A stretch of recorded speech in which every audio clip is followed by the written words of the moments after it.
Somehow, every day in markets, prices move up and down with trillions of dollars changing hands. There are individuals, businesses, and even governments making this happen through their buying and selling. And in this video, I aim to explain how and why.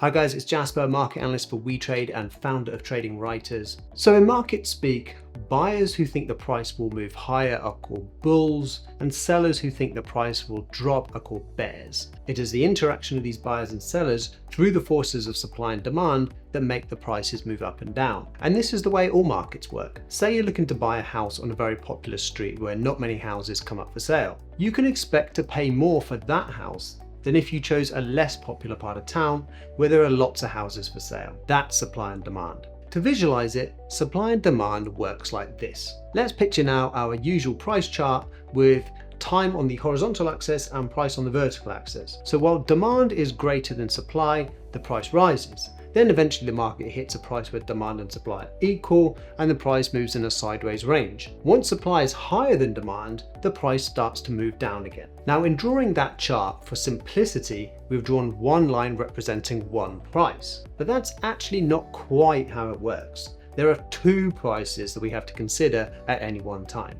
The first price is called the bid price, and that is the highest price at which a buyer is prepared to buy. The second is called the ask price, which is the lowest price for which a seller is willing to sell. The difference between the bid and the ask prices of any market is known as the spread. As a trader, the spread is a cost of trading because you'll always buy at the ask price and sell at the bid price. So naturally, when trading, you want to trade with the lowest, or you can say tightest, spreads available. Now you'd be forgiven for thinking that what we are talking about is always traders buying an asset with the hopes of selling it later at a higher price. That's called going long.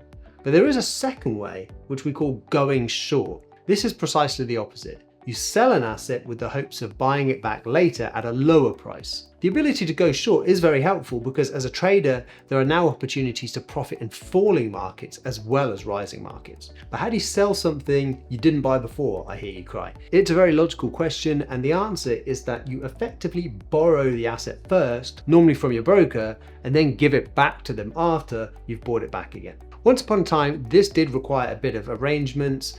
Thanks again to the marvel of online trading, it's all done automatically, so actually the process of going long and short are just the same, with the same spread paid either way. Next, I want to talk about the different players in the market and what role they play in the buying and selling that moves prices up and down. Let's talk about ourselves first. That's always the most interesting. We are the traders. More specifically, we are the retail traders. Retail traders usually work for themselves rather than a financial institution, trade the markets with their own capital, have the sole objective of making a return on their investment, gain access to the market through online brokers, and can trade for a living full-time or part-time, which may lead to an income. The next most important player from our perspective as a trader is our broker. I mentioned before that as traders, we need the broker to do the buying and selling on our behalf. That is the professional service they provide. The online broker gets the pricing that it offers to its clients from an exchange or from liquidity providers known as LPs for short. The top LPs are tier 1 banks, the name given to the top international banks that act in financial markets. The prices the broker receives already have a spread. That bit of spread is how the liquidity provider makes money. The online broker makes its money by widening the spread it receives and passing it on to clients. But before you start feeling aggravated about paying that marked up spread, you need to understand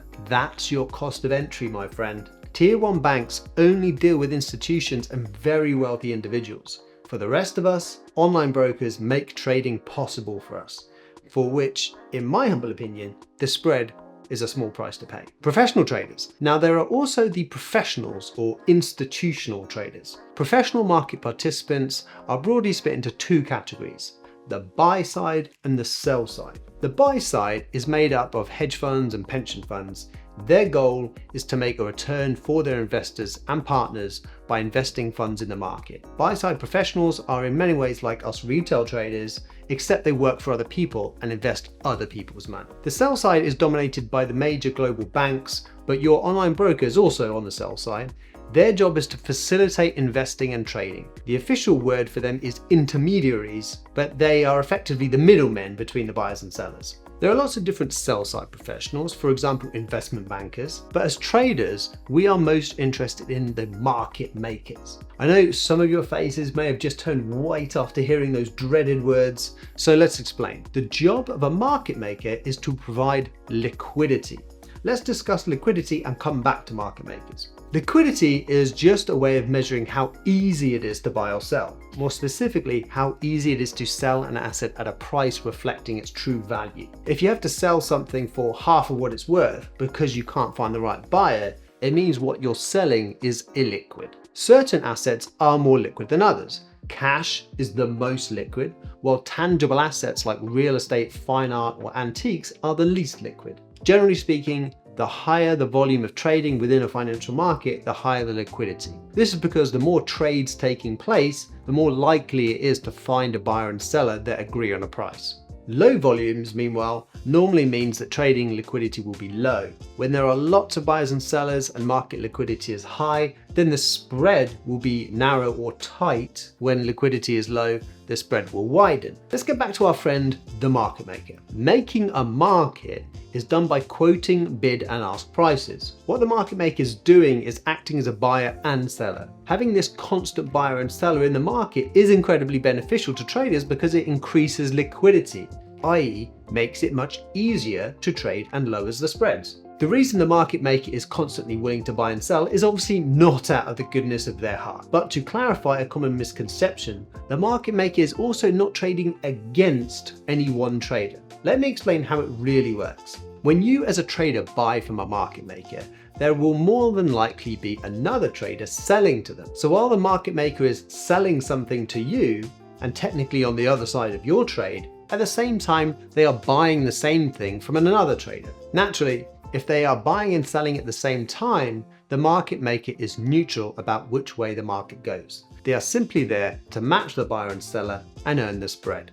If there isn't another matching trade, the market maker can choose whether to keep that risk or not. The small difference between the buy and sell price made over thousands of trades makes it worthwhile being a market maker. And before we wrap things up, I also want to quickly mention the high frequency traders, or HFT for short. These traders don't place the trades manually themselves. Instead, they use computer algorithms to place very fast trades. These trades will take place in microseconds, faster than a human trader could even blink, let alone place a trade, in order to take advantage of the very small changes in market over short periods of time. As it happens, one of the most common HFT strategies is market making. As retail traders, we cannot afford the computing power that drives HFT strategies, but we can still trade automated trading strategies using trading robots or EAs available on the MT4 and MT5 platforms, which you can download for free using a WeTrade demo account. Okay, we've covered a lot of ground in a short space of time in this video. You can always rewatch it if you want to go through something again. Thanks a lot for watching, and don't forget to like and subscribe.